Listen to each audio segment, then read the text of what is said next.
नेता अच्छे होते हैं, बुरे होते हैं, अलग अलग विचारधाराओं के होते हैं, सत्ता लोभी होते हैं और महत्वाकांक्षी भी होते हैं। परंतु सत्ता की सनक में राष्ट्र की एकता से समझौता करने में कथित तौर पर एक नेता का नाम सबसे अग्रणी है और वो है ममता बनर्जी।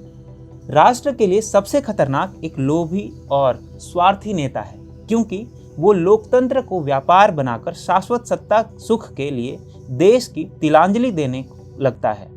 राजनीति को व्यापार और देश को विक्रय की वस्तु समझने उन्होंने सत्ता सुख के लिए देश की भूमि रोहिंग्याओं को दे दी, अपने राजनीतिक फायदे के लिए कट्टरपंथियों का साथ दिया और एक झूठ भी फैलाया जो अब उन पर ही भारी पड़ रहा है। नमस्कार, मैं अभिनव TFI के इस वीडियो के माध्यम से आप सभी को अवगत कराऊंगा कि कैसे ममता बनर्जी ने राष्ट्रहित से समझौता करते हुए मिशनरी फॉर चैरिटी के फर्जीवाड़े को बचाने की तुच्छ कोशिश की। ममता बनर्जी को हाल ही में मिशनरी फॉर चैरिटी वाले प्रकरण में अपना वोट बैंक बनाने का अवसर दिखा। दरअसल उनका इस मामले से कोई लेना देना नहीं है, लेकिन फिर भी अपने वोट बैंक निर्माण के लिए राष्ट्रहित से समझौता करते हुए वो जांच और कार्रवाई को प्रभावित करना चाह रही थी। लेकिन वो कहते हैं ना, सत्य परेशान हो सकता है लेकिन पराजित नहीं, और अंततः हुआ भी वही। ममता, जिसे इतने दिनों से बचा रही थी, उस मिशनरी फॉर चैरिटी का झूठ पकड़ा गया। आइए सबसे पहले आपको साधारण भाषा में समझाते हैं कि मिशनरीज ऑफ चैरिटी है क्या। मिशनरीज ऑफ चैरिटी एक रोमन कैथोलिक स्वयंसेवी धार्मिक संगठन है जो कहने के लिए तो विश्व भर में मानवीय कार्य में संलग्न है, पर असल में भारत में धर्मांतरण को बढ़ावा देने के लिए यह मदर टेरेसा द्वारा सृजित एक हथियार है जिसे समाज सेवा का चोगा ओढ़ा दिया गया है। इसकी स्थापना कलकत्ता में संत मदर टेरेसा ने 1950 में की थी। आज यह विश्व के 120 से भी अधिक देशों में कार्यरत 4500 से भी अधिक ईसाई मिशनरियों का समूह है।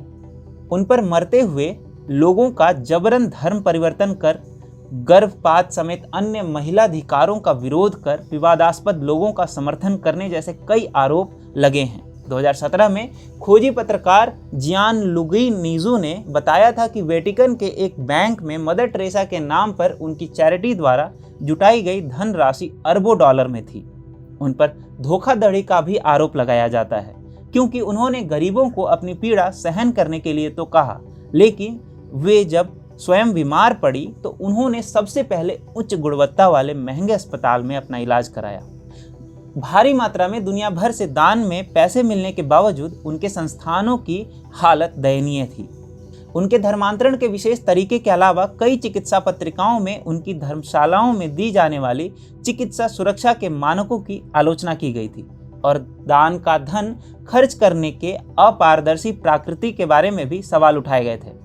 दुर्भाग्यवश इस प्रकार की व्यवस्था आज भी इस संगठन में जस की तस व्याप्त है और ममता बनर्जी के कार्यकाल में फल फूल भी रही है। परंतु नागरिकता कानून और किसान आंदोलन से यह साबित हो गया है कि विदेशी ताकतें कैसे अप्रत्यक्ष रूप से भारतीय NGO को दान देकर अव्यवस्था और अराजकता फैलाने का कार्य करती हैं। SDPI और जस्टिस फॉर सिख इसका मानद उदाहरण है और मोदी सरकार इस बात को समझ चुकी है। हाल के दिनों में FCRA ने देश भर में संचालित ऐसे फर्जी और विदेशी फंडिंग प्राप्त करने वाले तथा कथित समाज सेवी संस्थाओं पर नकेल कसने शुरू कर दी थी।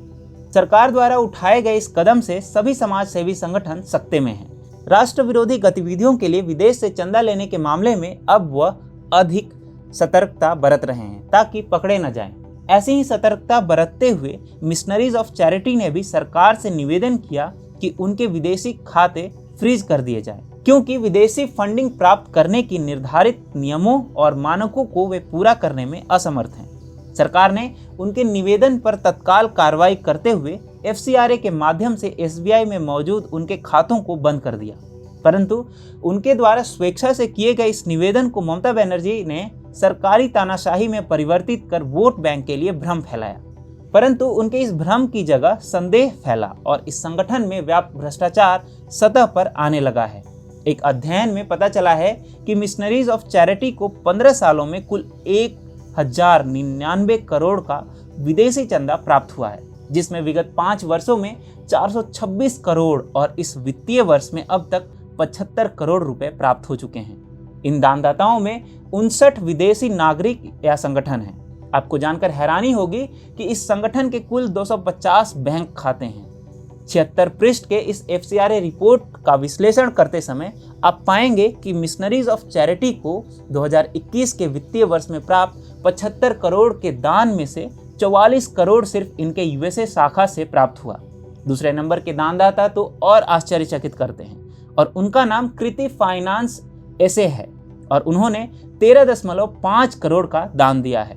अब दिलचस्प बात यह है कि कृति फाइनेंस के अध्यक्ष और निदेशक एस्गार्ड डी डियाज संयोग से फॉरवुड इन्वेस्टमेंट कंपनी सहित कई ऐसी कंपनियों में भी निदेशक जैसे पद पर आरूढ़ हैं। यह वही फर्म है जिसका नाम हाल ही में जारी पेंडोरा पेपर्स में कर चोरी में शामिल रहा है। एक और आश्चर्य की बात यह है कि इन दोनों पनामा फर्मों का प्रबंधन एक ही कंपनी फर्म द्वारा किया जाता है। अब अजीबोगरीब 18% दान को उजागर नहीं किया गया है, जिसके कारण कुछ अनसुलझे प्रश्न भी रह गए हैं, जैसे वास्तविक दानदाता कौन है? क्या यह मनी लॉन्ड्रिंग का मामला है? ऐसी tax haven country finance firm Bharat में एक ईसाई मिशनरी संगठन को दान क्यों दे रही है?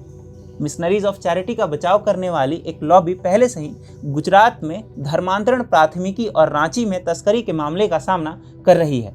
तो मन में अचानक से एक सवाल क्रौंता है कि क्या नोबेल लॉरियल नाम आपको कानूनों से छूट दे सकता है? ये सब शक्तियां परजीवी के भांति हो गई हैं, जिन्हें अपना अस्तित्व बचाने के लिए एक दूसरे की जरूरत पड़ रही है। सबसे अच्छी बात, ममता बनर्जी के भ्रम ने न चाहते हुए भी इस संगठन का पर्दाफाश किया है।